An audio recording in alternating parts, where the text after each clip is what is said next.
Well, hello, everyone. Welcome to Faces and Heels, your podcast for professional wrestling here on the KB Radio Network. I am your host, Kevin Reed, and this is something different we're doing here on Faces and Heels. Normally, I do my TV and movie reviews over there on the concession stand channel of this network, but since this is a wrestling show, I decided to do it over here on Faces and Heels. And today we're going to review the new Netflix documentary series or reality TV show, however you want to categorize it, that's coming to us from the WWE Unreal. In this show, it follows several WWE performers as they prepare for their various matches and storylines and so on and so forth. And we get kind of a peek behind the curtain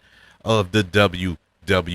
Notable appearances on this show, you have CM Punk, John Cena, who else? Charlotte Flair, Rhea Ripley, Cody Rhodes, and the list goes on. And of course, you have Paul Triple H Levesque spearheading this thing. And I must be honest, when they first announced this show, I was not mad, not upset, not disappointed, but I was kind of skeptical because I'm like, why are we pulling back the layers here? Why are we showing how the sausage is made, so to speak? And it got me kind of upset, to be honest with you. Because look, I'm not a buffoon. I'm not an idiot. I know that this is scripted programming. Wrestling is predetermined matches.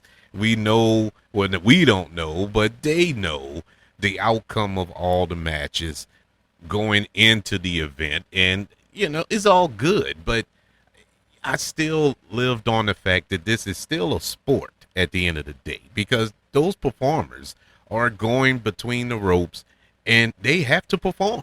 This isn't a quote unquote TV show where you get multiple takes. You get one take. You get one shot at nailing it and selling it. And those performers have to nail it each and every time. Sometimes they don't, and that's the joy of watching professional wrestling. I don't care if it's WWE, AEW, TNA, whatever it is you watch or a big fan of, you're going to have those slip-ups. You're going to have botches in matches and stuff like that. I can live with that. I can live with fake punches and all this here. I've been watching this for over 40 years. I'm a huge fan of professional wrestling, in particular WWE. And so this show, peeling back the curtain and giving us an inside look of how things are ran, I already knew going in. I already knew what took place at Gorilla. I already knew that storylines were set up, especially the long form storytelling that they tell in WWE in some instances. Sometimes they throw stuff together, whether it's due to injury or whatever the case may be, or the crowd, the audience demands a certain thing and they have to pivot and go a different direction. This has happened a few times also, but for the most part, they know exactly what's going to take place long before it actually takes place. So with all that being said, I decided to check the show out. I said, okay, it's only 5 episodes. Let's dive into it. Let's see what this is all about. What are they really going to show? Are they really going to show everything, or are they going to cherry pick what is seen to everybody who watches this? And I must say, I enjoyed this show. This was a really good show. It really didn't show much, other than the fact that WWE is micromanaged to a T, man. I mean, everything is scoped out, particularly produced. I mean, from every little move, there's no I'm pretty sure there's ad-libbing, but it's very little ad-libbing. There's very little going off the rails when it comes to WWE. Whatever is produced, whatever is rehearsed, whatever is talked about with creative and Triple H and whoever else is in charge, all that is ran over by everybody. Everybody knows. There are some secrets that they do keep from everybody that only a tight knit group know, and I'll cover that in a couple of minutes. But they, for the most part, everything is tight, man, very tight, and that can be good, but that can also be horrible in a lot of instances. And for the most part, WWE, they've been doing this forever. They know what they're doing.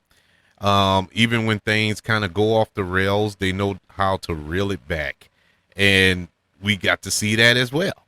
So all this show did to me was just let me know that WWE is a tightly ran ship. There are, there is little room for ad-libbing when it comes to putting on a show in the WWE.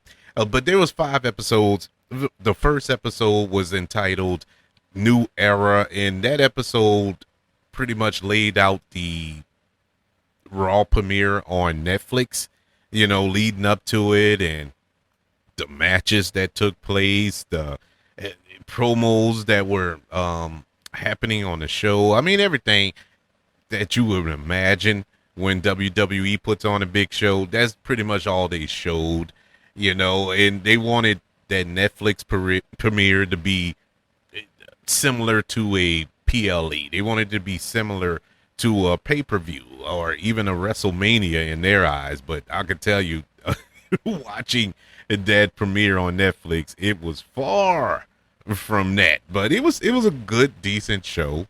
I always describe that show as non-canon because nothing on that show did anything to push a storyline going forward, with the exception of the CM Punk Seth Rollins match, that main event that night's Raw.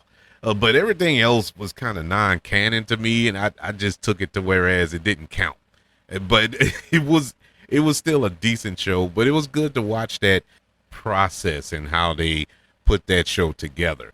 Episode 2, which was called Push, and that was a behind the scenes of the writer's room and the creative team and how they booked the Royal Rumble. And I was always curious about that. I was always, kind of intrigued by the concept of the Royal Rumble, because that's 30 men and women, for the women's Royal Rumble. But, one Rumble match consists of 30 participants. And I would imagine it's difficult to put on any multi-man match, whether it's a triple threat, a fatal four-way, or whatever, because there's a lot going on. And to have 30 people in the ring at the same time, which technically is never the full 30 in the ring at the same time, but even still, it's a lot of participants in one match, and how they put that together. And is it ad-libbed? Do we really get a free-for-all in a Royal Rumble?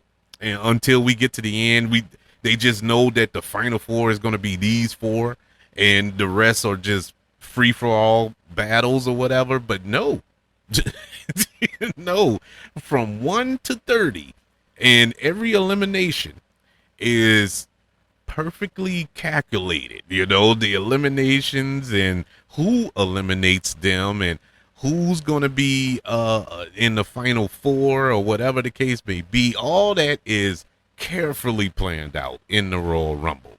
And in this episode, we got the reveal, which wasn't a shock, but we got the reveal that Triple H was the main one pushing Jey Uso, main event Jey Uso, for that big push, for him to win, or should I say eventually win, the heavyweight championship versus Gunther at WrestleMania. And we also got the return of Charlotte Flair and her coming back and entering the Royal Rumble and the Women's Royal Rumble and her journey coming back from injury. I will say this. I know they touch in on her a little bit more in episode 3 and 4, I believe, but I want to say this now while it's fresh in my mind. I grew a deeper respect for Charlotte Flair after watching this show.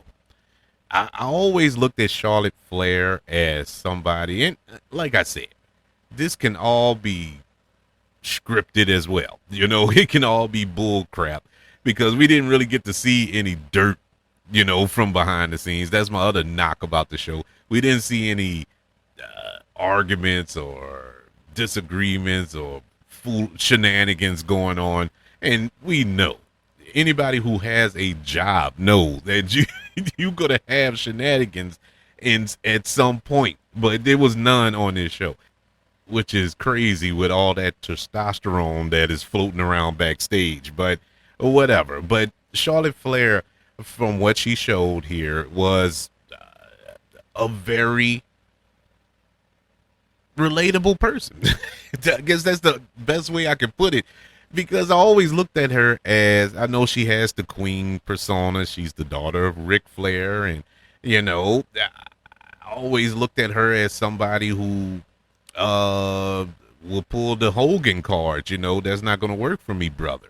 But when they talked about her and she was talking about her career up to this point, I really thought back. I was like, well, Charlotte Flair put over a lot of people in WWE, a lot of women. It wasn't like it hasn't been dominant. She's not doing the Mercedes Moné card over there in AEW where she's just burying every woman there. She is really putting over people.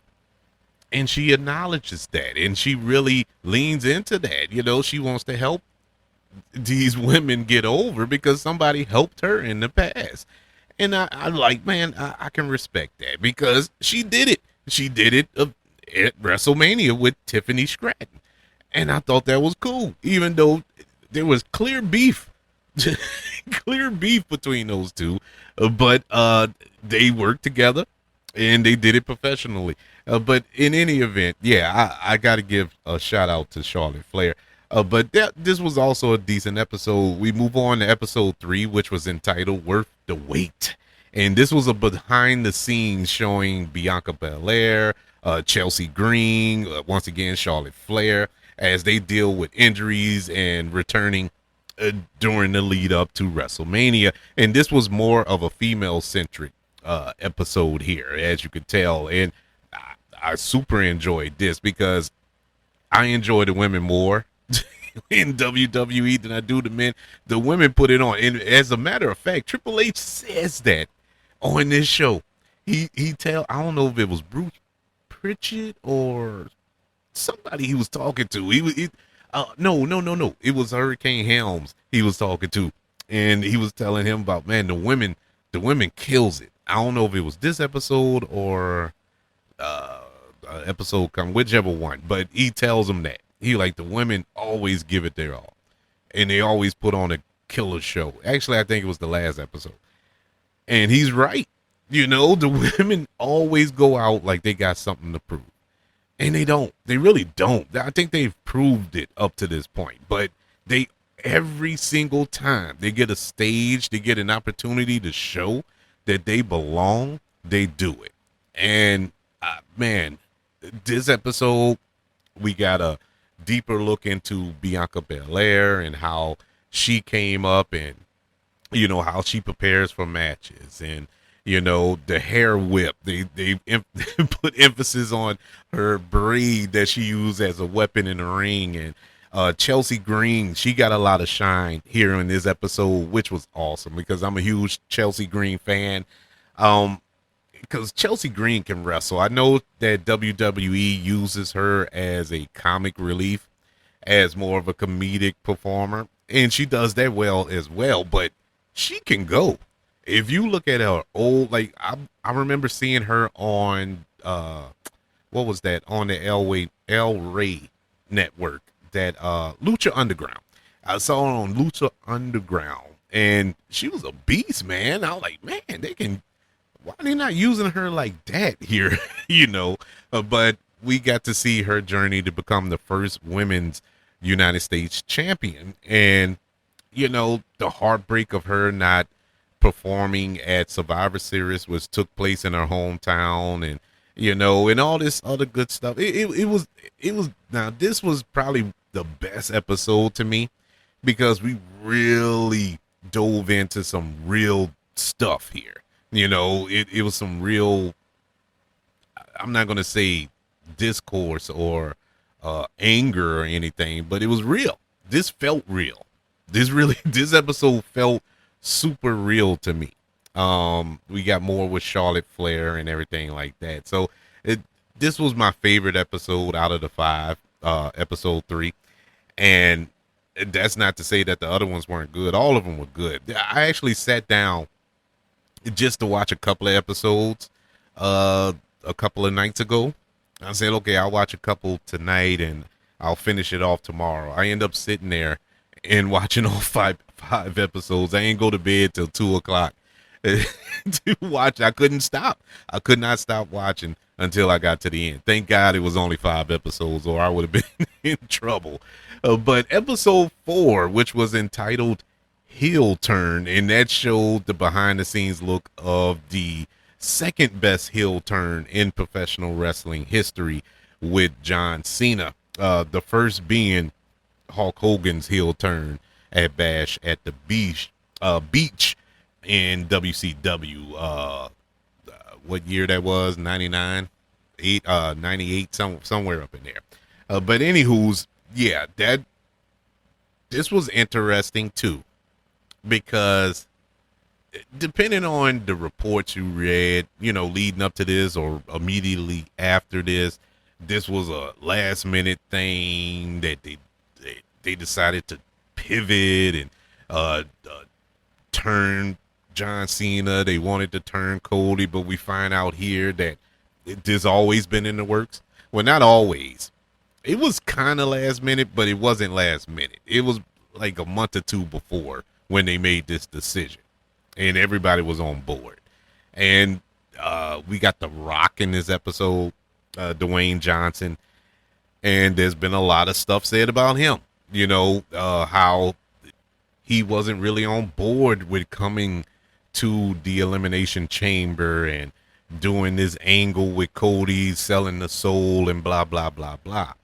And I was like, watching the episode, I was like, yeah, I can kind of see that he didn't look too enthusiastic about doing his angle, even though a lot of it was his idea. A lot of the stuff that took place was his team coming up with this, plot, and it was just abandoned. It's like, okay, we did it. That's it. And that's it. He didn't show up at WrestleMania. We haven't seen him since, but whatever. But I like that they kind of went in depth with that. The thing with the John Cena turn was it was good when it happened. I remember watching it when it happened. I was like, finally, after 20 years, we're finally getting heel John Cena. But heel John Cena hasn't worked for me. It hasn't. And I just watched SmackDown, leading up into Survivor Series, which takes place this weekend. It looks like he turned back babyface. So I guess they got the memo, like the heel turn ain't working. It worked for that night, and that was that. But anywho's, yeah, that's what we explored in episode 4. And the final episode was entitled WrestleMania, and this was a behind the scenes with the staff and with the performers as they prepare for WrestleMania 41. Once again, no shock, no surprises here. The only thing, well, not the only thing, but the most glaring thing that kind of got my attention in this episode was the CM Punk factor. I'm a huge CM Punk fan, and when he got emotional about finally main eventing WrestleMania, oh boy, I'm getting goosebumps now thinking about it. And for how he talked, like, this is all he ever wanted. All these years, that's all he ever wanted. Just remember, folks, think back to what was it? 2000 and whatever it was. When he was the champion. He was the actual WWE champion going into WrestleMania, and he didn't main event WrestleMania. That's the year that it was The Rock and somebody. I think it was The Rock and Cena, if I'm not mistaken. But he didn't WrestleMania. He didn't main event WrestleMania. Never. And he was the biggest star. And he's the biggest star now, still, after all these years. And he finally gets that opportunity. And no, he didn't win. He didn't go over. But that's all he wanted. That's all these guys want. And guys and girls. That's all they want. They just want the opportunity to shine.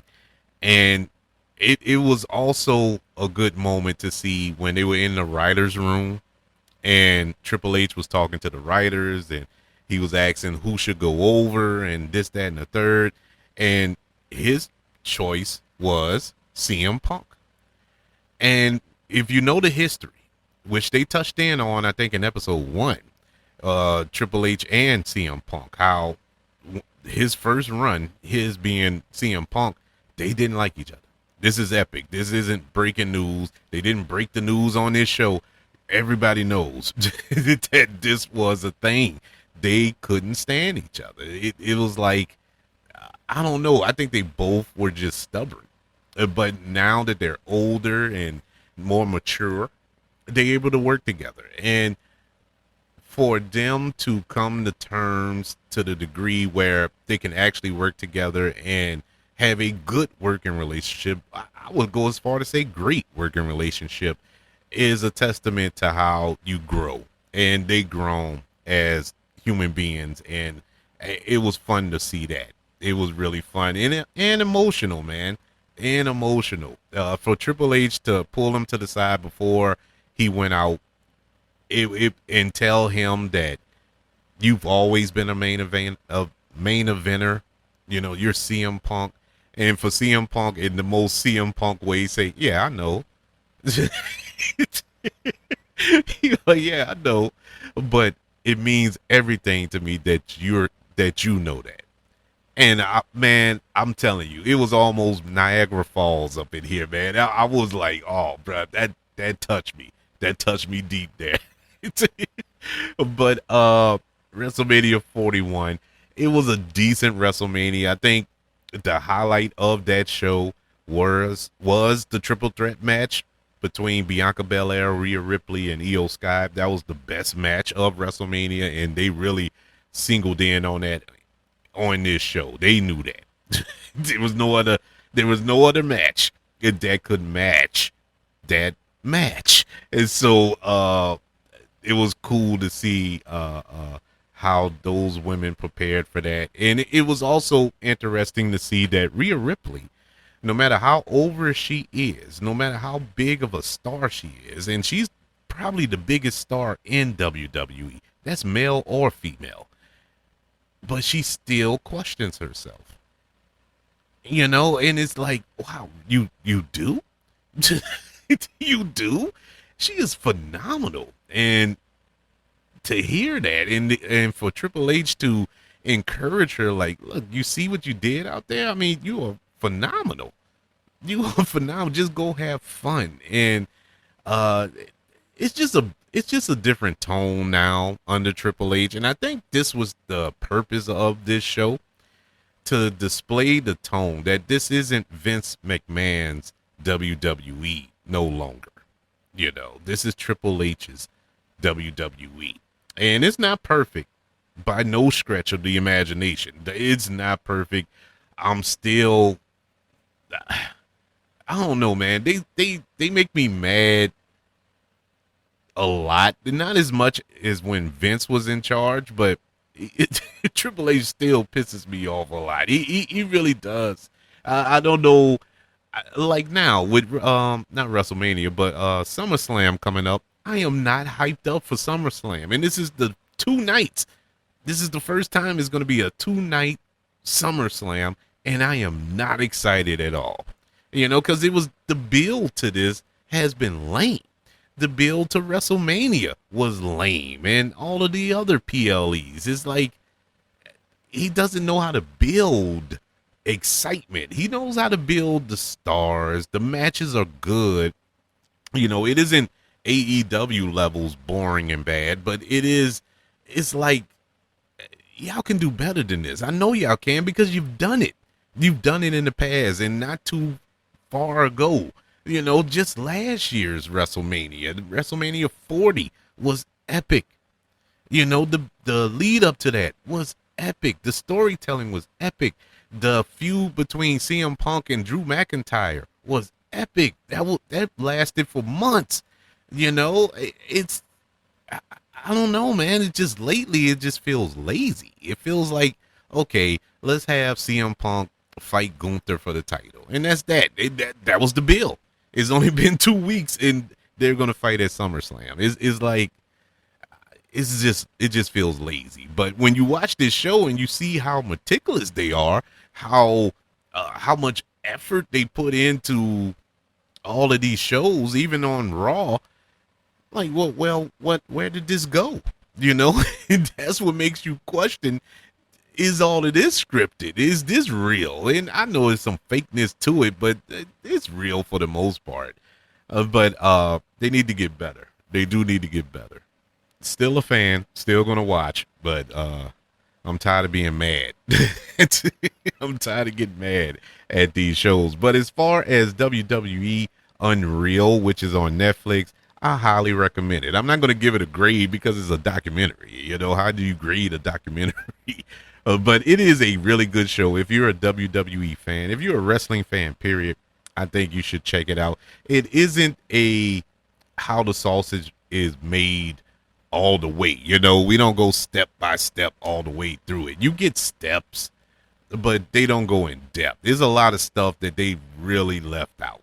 A lot of stuff. So it's not no holds barred, everything out there on the table, sit down next to Triple H and watch him cook. It is still a lot of stuff that is behind the veil, if you will. But I did enjoy this, man. This was fun. And to explore these wrestlers who we are fans of and to get their perspective on a lot of things, really put things in a different light, how they look at it. You would think they will all be after the championship. They will all be after the belt, but they are not. That's not even their goal. Their goal is to entertain us.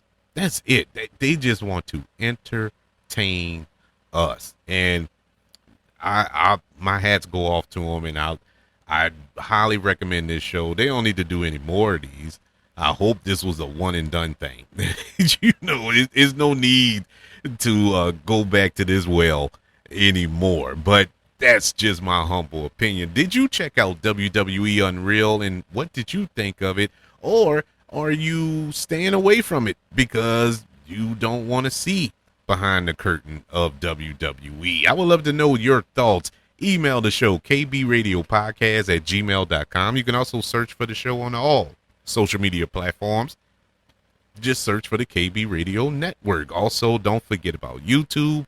Subscribe to the KB Radio Network channel and smash dislike button if you don't mind. Don't forget about the 5 stars, the reviews, and sharing this show if you're listening on Apple Podcasts, Spotify, iHeartRadio, wherever you are currently listening to Faces and Heels here on the KB Radio Network. Everybody, thank you for joining me for this review of Netflix new documentary series WWE Unreal.